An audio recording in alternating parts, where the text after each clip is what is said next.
Joanne here at Radical Partners again. I'm very excited to welcome you to the last conversation we're going to have in this Civic Chat series, the day before Election Day, the day that many of us have been waiting for. And I'm very excited to be here today with a very dear friend, colleague, and woman that I admire, Santra Denis. Hi. Hi, thanks so much for having me, Joanne. I am equally fond of you and all the amazing things that you are doing at Radical Partners. I am very excited to bring you the leader, Santra, because I think some people might know one of your many roles and the many hats that you wear, but I'm excited to be talking to you today as the leader and the women at the helm of both Miami Worker Center and Avanse Ansanm. So for those of them who don't really know that whole Santra Denis, can you tell us a little bit more about you, the work that you do, and the role that you play in these two organizations? Sure. Santra Denis, I am native to South Florida. I am currently the Interim Executive Director at Miami Worker Center, a strategy and advocacy center. We like to call it an action center. I'm doing work at the intersection of race, gender, and socioeconomic status. So anything that's impacting marginalized folks, we want to be there with them and for them to make sure that they have everything that they need to thrive. I'm also the president and founder of Avanse Ansanm, a movement for Haitian American young people born stateside to preserve culture and to build economic and political power in South Florida's Haitian community. And at the center of this, I would say the string that threads this all together is really my belief in the power of people and the ability for people to push government, to push on systems, for those systems and those governments to actually work for them. Thank you, Sandra, not only for the work that you do, but the perspectives that you bring to the table today. And that's why basically we wanted to wrap up with you, because tomorrow is a big day and we're seeing it as the end of a phase. And we like to think that this is only the beginning, right? Like tomorrow we will hear what most of the people in this country think of the leaders that we want to have and what we want to do in the future. And I want to ground those folks who have already voted in what comes after and how voting affects our daily lives, but also to take this opportunity as that last push and hopefully that last piece of motivation that some registered voters need to go tomorrow to the polls. So that said, Santra, I think you're the ideal person to tell us what are the effects of voting on our real life, on our daily life. How do you think we see that? Right. So for me, the word democracy and what I believe our elected officials are responsible for is why I think it's important. One, you have to have the right people making the decisions, right? And so everyday folks are not always at the decision-making table. We're not the ones passing legislation that's going to impact every aspect of our lives. We're trusting the people that we vote for to do that on our behalf. That's what this democracy is all about. And so our first plan of action has to be that people that we trust, people that have similar values as us, folks who have the same similar belief systems as us, that we can vote them into office so that they can do the things that we want them to do. A friend of mine was just in Europe and she was saying how different McDonald's was. Why? Because their government doesn't allow all the products that our government does. And right. So even from the things that we eat, our government has a role to play in that. What kind of animals we can eat, how much hormones can be in our food, the environment, what is allowable here versus what's in other countries. We've also talked during this COVID pandemic, how certain countries have stepped up in a big way for their residents. Meanwhile, we're still waiting for the second relief package, right? And we know folks have been hurting. So anything from your food to healthcare, to climate, to jobs, to transportation, your elected officials make those decisions. And our first plan of action is to make sure we have those folks in place, people that we believe in, that we trust, and those are the folks that we elect. And on the back end, I would say post-election day, I often like to get tapped back into my history and the folks that I come from. I'm Black by way of Haiti. I'm a first generation Haitian American, and my people from Africa should have never made it through the transatlantic slave trade. And we survived, right? And we've built up from that. And then I'm from Haiti, the first Black republic. And we fought the French to gain independence. Until today, we're still fighting for what's right and for what is good and what is right for our country. And so once elections happen, I have news for folks, right? The fight continues. We will continue to advocate. We will continue to push these same elected officials to do right by our community, because we know that there's enough resources. We live in the wealthiest country in the world. We all should have what we need to be able to thrive and to be able to live. So here we are today, and yes, as you were saying, many of the candidates that are in the runoffs and that are going to be elected tomorrow are going to be making these decisions. So we're hoping everybody casts an informed vote, but there are also other things in the ballot that do not have to do with candidates. Can you tell us a little bit more about what are those decisions that are being made this election at the ballot box? So for so many of us, it's mysterious. We don't get it. It's so complicated.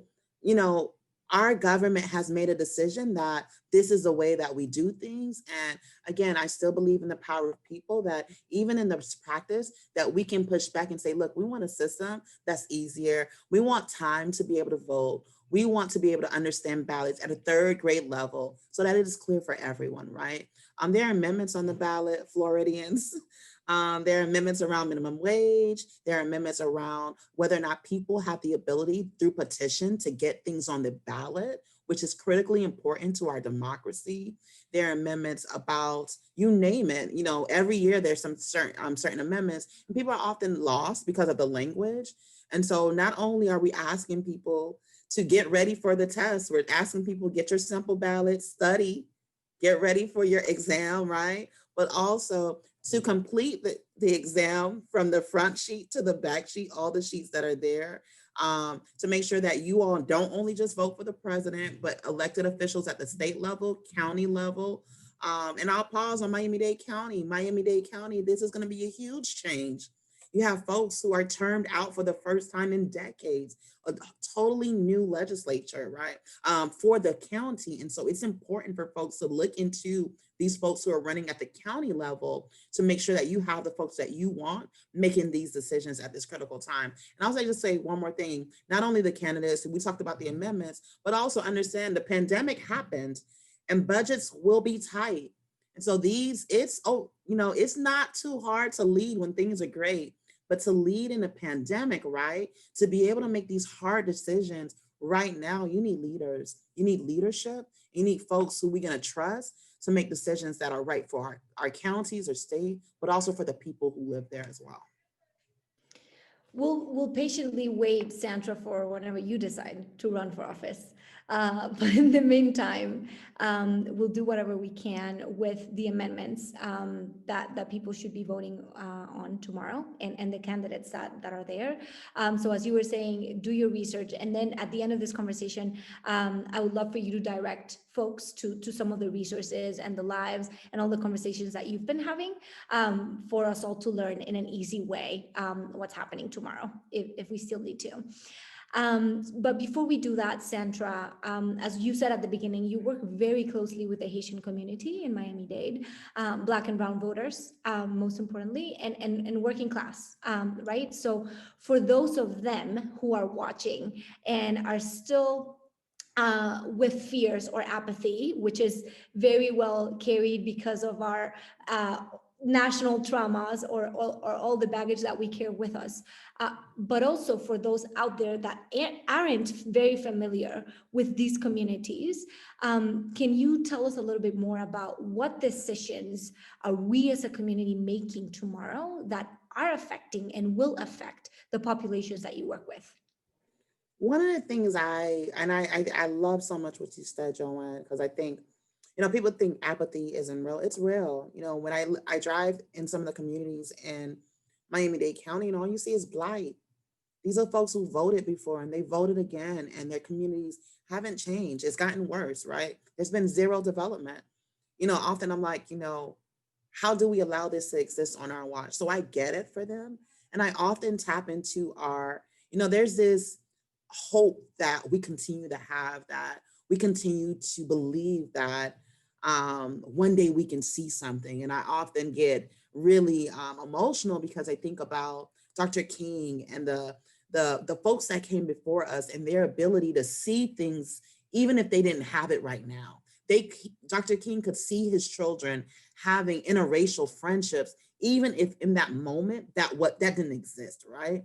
And so I am tapping into that hope and asking my community to not only think about what you're experiencing right now, but what do we want it to be in the next 10, 20 years? That's what we're making decisions for right now. We're making decisions for the TPS holders, for folks who have been in the gap in immigration without a status for quite some time and need to figure out their life. Those are the folks we're making decisions for. Those are our neighbors. Those are the folks who are our essential workers. They're our professors. They too deserve to live a life where they can thrive. We're making decisions for them. We're making decisions for students, right? For the children, for my nieces and nephews who have to continue to live in this world. Jobs is at stake. Minimum wage is at stake. You name it. And so we can't sit this one out. We've never set it out. We've never stopped believing. We've never stopped pushing on the consciousness of America to be what it wants to be or what it says it is. And that's what we have to do on tomorrow. We got to remind America, look, we can be great. We can be better. And that's what we're going to do. I think some of the things you and I share, Sandra, is that we don't lose hope, right? And so yes, we are realistic, but we choose to be idealists in a moment like this, and we just keep pushing and we keep mobilizing people. So I do want to recognize that we've broken records this year at every single level, at the national level, the county level, the state level. So people are showing up, and there are wonderful leaders like you and the organizations that you represent that are still moving and are still mobilizing people. So to that end, and to wrap us up with a call to action to all of them who are watching, can you tell us how folks can get engaged today and involved today, tomorrow, and beyond? And I would say mostly in particular regarding Miami Worker Center and Avanse Ansanm, how can they stay close to you, learn from you, and do something about it? Sure. I'll start with Miami Worker Center. Miami Worker Center is a political home for so many. If you're trying to understand government, if you're trying to understand systems, the Miami Worker Center is here for you. And we're always looking for folks to join our membership and to study and to learn and to be active in the community along with us. TheWorkerCenter.com is our website. You can find so much information about us there. Follow us on social media as well. We're the Miami Worker Center, or Miami Worker Center 305. So that you can find information. Avanse Ansanm as well. You can find us on all social medias. Avanse Ansanm actually means moving forward together in Haitian Creole because we know they always need to be forward movement. You can find us on all your social media platforms, and you can also find us on avanseansanm.org. We have made a commitment that 365 we will continue to engage people. We will help people understand this system. We don't take it for granted that even myself, who grew up in the States, I was born and raised in Broward County, that government is hard for me to understand. Legislation is hard for me to understand. I have to study the ballot. So I don't take it for granted that other folks might be struggling, and I'm gonna meet them where they are. Haitians are gonna go to bakeries and get patties and soup. Every weekend, 7 a.m., they line up to get their Haitian bread and their patties. Let's go talk about voting there while they're waiting in line for their food. We're not going to make it mysterious. You don't have to come to our offices. You don't have to speak fancy PhD language. However you want to come, however you want to talk to us, in your work clothes, in your day clothes, even in your play clothes, we're here for you, and we want to make sure that you get information. Francesca Menace, who's also an RP fan alumni, like to say, democratizing information. We're bringing the information to the people so that they can have everything they need to make right decisions for them, and that this can be a better world, not just for some, but for all of us. So you've heard it, folks. If you haven't voted yet, and that is something that you can do, please exercise your right tomorrow. It's election day. Go out there and do it. Whatever you believe, whatever you decide, just make your voice heard. And if you're still hesitant and curious about learning more, you heard it from Santra, go to Miami's Worker Center website, check out Avanse Ansanm social media. If you want to listen to some conversations in Haitian Creole or in Spanish, we can also offer basically votemiami.org for you, in which is a website where we house all of the amazing resources that Sandra and the organizations that she represents is doing, but also other organizations. And if you still need to do your homework, you can access your ballot and plan for your voting day, both in Haitian Creole and Spanish, and also English if you need to. So there are leaders and organizations out there trying to make it easy and exciting for you all. So please don't let us down. Show up and let's rebuild and reshape Miami. So thank you again, Sandra. We love you, and we're crossing our fingers for our democracy tomorrow. Thank you, Joanne. Et nous comptons sur nous.